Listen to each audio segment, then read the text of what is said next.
Merseyside Police put out a tweet this morning. A man has been jailed for 4.5 years after a police officer's nose was broken during violent disorder in Southport. Sean Beach, 55, was captured on CCTV during the disorder on the 30th of July. So a guy has got 4.5 years. He's assaulted a police officer and broken a nose, and it is serious. 4.5 years is a big sentence.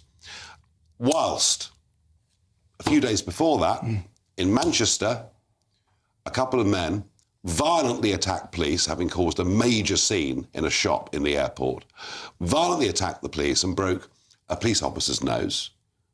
And still, there is no prosecution coming from the CPS of any kind whatsoever, which is why I'm getting involved in an attempt to push a private prosecution.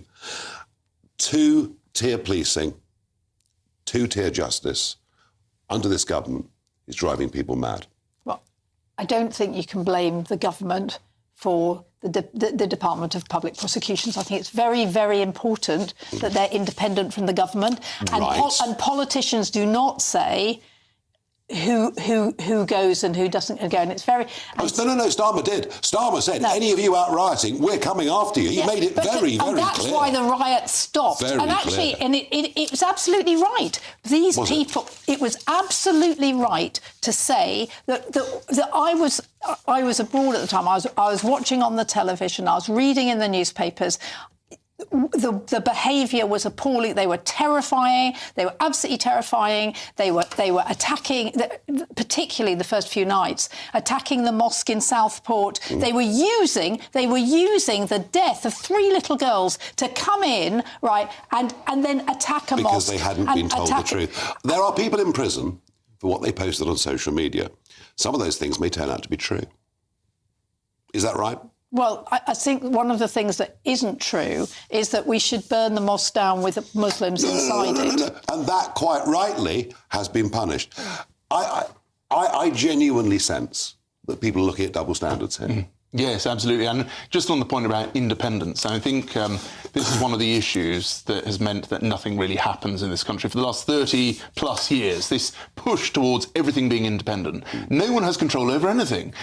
Interest rates, whatever it may be. And so the creation of the Supreme Court in the Constitutional Reform Act, if any of your viewers are watching this and they Google Constitutional Reform Act, they'll think, oh, what's this little bit of legislation? It fundamentally changed the relationship between the government, the elected government of the country, and the courts. And, you know, we've never recovered from things like this. So this idea of independence... Starmer's a former DPP, Director of Public Prosecutions. He directed people during the riots, and, you know, there should be no presumption, actually, that it should be independent. It's not. Well, I have to say, I'm very angry about it, and I sense a great I think it's really important that we have a Supreme Court that is independent and that we're not like America, where it depends on who the president is.